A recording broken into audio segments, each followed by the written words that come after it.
Okay, here we are, Sunday, September 27th, 2020. Commissioner Dorantes, how are you? I'm doing all right, Ken. And hello to all of our loyal weekly watchers. We've been finding out that we have some people that watch us. There's kind of two camps. There's some people that watch us faithfully Sunday night to kind of say, all right, how do I get my head ready for the next week? And then there's clearly a whole different group that watches Monday mornings, get my coffee, kick off the week. So hello to our faithful weekly video watchers. I don't even know how we are still here. I think one of the staff in Milford described watching the video as part of the breakfast club with a cup of coffee and their, donut in the morning and turning us on. So Sunday night, Monday morning, welcome. We're glad you're viewing in. And we wanted to start out this week by talking about that throughout September, we have been acknowledging Recovery Month and celebrating the strength of those individuals who have been able to access services, heal, recover from, very difficult experiences in their life, and certainly have highlighted the collaborative efforts we have with our sister state agencies and our private providers towards that end. Yeah, so Recovery Month highlights also that during the pandemic, it has been pretty tough for people to remain, substance free. And this has been a significant time for really focusing in on the services that are available to try to help families through that. So I can't wait to read that article.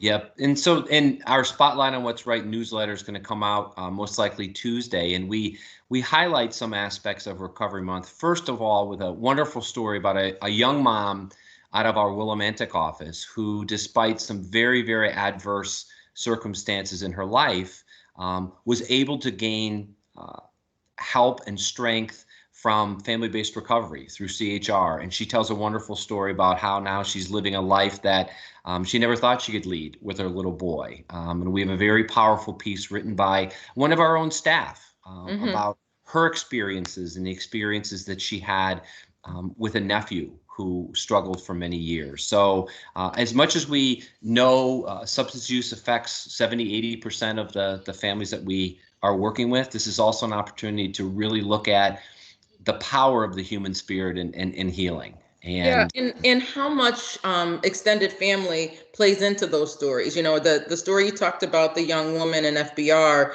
involved her family, and then the staff member involved her family. And, this is also finishing up Kinship Month. And so, as we think about our aspirational target of 70% of the kids that we have in care with their relatives, that's very, very high in terms of, that's why it's aspirational. But of a target to hit. We're at about 43% of our kids in kinship care right now? Yep, low 40s right now. And again, I think, Commissioner, your point is very well taken, that we need to remain vigilant here, that our work may have plateaued a little bit. We have to continue to dig deep and ask those questions and bring in the extended family, not just when we need a placement for you. That's right. Yeah. I think that's the right. The piece that we've talked about over the years, is that the better we engage families at the front end of our work, the first time when we're knocking on the door, it's going to make the work, I think, easier on the back end when we actually need a placement for a child, because we already have a body of individuals that we've engaged with. Yeah, and the making the work easier for us in terms of navigating a person through our system is one aspect of it, but the bigger benefit is the benefit that families play in circumstances and crisis. And we couldn't have heard that more if not for our listening tours. Absolutely. We're really starting to hear about our staff and their own experiences within their own families of trying to navigate the pandemic and understanding what it's going to take for all of us to kind of help move through this experience that we are all in right now. The listening tours have heard people talk about losing members of their extended families, people hitting certain milestones and babies being born. And, there are a couple of people that got their doctorate degrees finishing up during this time, those big, giant life circumstances that have been happening during the pandemic. People have had tremendous loss. have had tremendous, positive things happening. We've heard, people's kids trying to do their schoolwork in the background, their pets. We've seen more pets in these background noises through the listening tours than ever. So we can't wait to do a few more this week to really get to know the person and the professional as we try to figure this all out. Yep. And as staff know that we're about to come back again for the tour, gear up those questions. Throw them in the chat, ask them ahead of time. Yeah.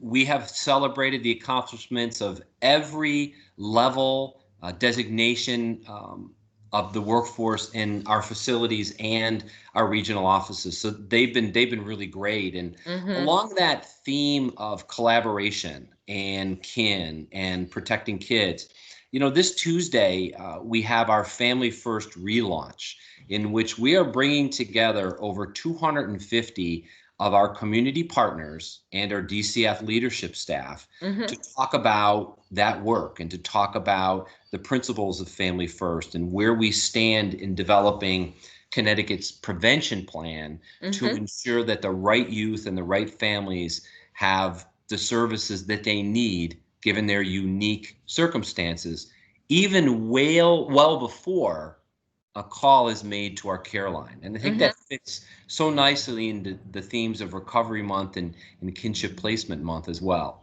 It does. The Families First Prevention Services Act is that efforts for states to kind of move forward and think about the full landscape of services that are offered for families and how you reimburse states for that. It's a big summary of a big bill that is impacting states across the country. We launched ours. You and Joshonda have been an excellent force to really galvanize folks inside and outside of the department to explain what it is, using our consultants from Chapin Hall to kind of help develop our prevention plan.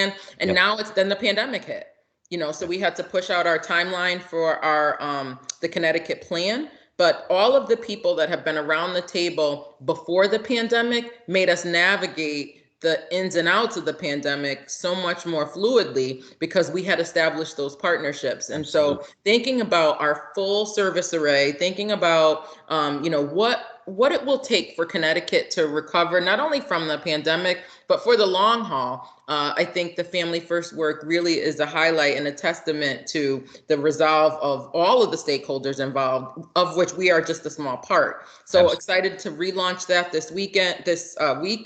Tuesday is that official kickoff. People will hear more about that as we start to shape that, but just wanted to let people know that was kind of getting going as well. Yep. And as are a lot of other activities within the department in terms of us really making sure that kids and families get what they need. Yep. And as we talk about kickoffs and launches and services, it brings us to a point that we wanted to discuss with staff, is that we are having more individuals visit our regional offices. And we want to make sure that if we are there to complete court work, we know that some of our offices are open now for visitation. So we're actually having families in particular areas. Stay vigilant, wear the masks, practice proper hygiene, social distancing, whenever it is certainly reasonably possible. And let's just keep doing what we have been for so many months to prevent the spread of COVID-19.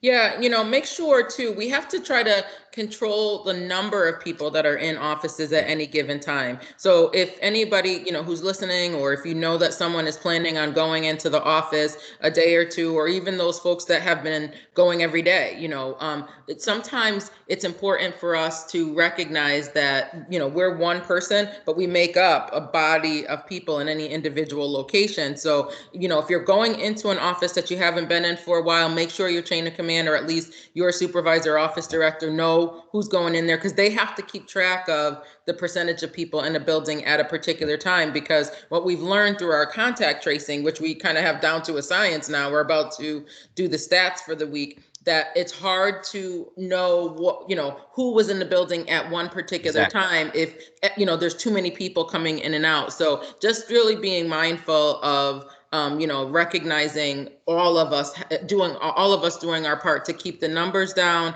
of transmission, but also keeping the numbers down of people physically in the building. We've heard some tremendous work being done on cases and with our families from wherever you're doing it from, mostly from home. But coming into the office means that we have to think about things a little bit differently. We're heightening our triage processes to plan for the in-person visitation. All of those details need to be flushed out during those conversations so we can keep our transmission rate low. The emphasis on focusing on our 0 to 5 population and what that means in a remote environment while we do assessments. All of those things speak to increased activities within the department that we all just have to be mindful of. So as we kind of wrap up this part of the conversation, we're going to give people an opportunity to log off if you don't want to hear the stats, but that's what we're going to be talking about next. Yep. So what we have currently is 88 caregivers have at one point in time been diagnosed with COVID-19, 39 youth, and 41 staff. So 88 caregivers, 39 youth, and 41 staff. And as we talked about last week, we've seen some upticks here. So we have to be mindful of where we are and who we're around. So Danbury, Fairfield County, Norwich was another area that saw some increase in terms of transmission rate. The state of Connecticut is still one of the places in the country that is handling the transmission and the percent positivity rate really, really well. But we understand with increased activity, Governor Lamont talked about entering into phase 3 of Connecticut's reopen on October 8th. So that'll be sometime in the next, couple of weeks that we have to gear up to more in-person contacts in our general life. We just have to make sure that while we're doing that within our work life, that we're being mindful of our potential to transmit either to our colleagues, to the families that we work with, or to our provider partners, paying attention to any time we have in-person contacts, during the course of our jobs. Yeah. And Commissioner, there's been a lot of media attention to college campuses and off-campus housing. So a quick reminder to all of our staff that have youth in those post-secondary education settings. Check on them. Check on them. Yeah. Yep. This is hard for young people to try to navigate the world around them in any general times, but during the pandemic has made it more challenging. So please pay attention to your teens and young adults as they try to make their way through this pandemic and their life beyond. You bet. Well, Commissioner, have a great week, and we will see everybody shortly. Take care. Thanks, Ken.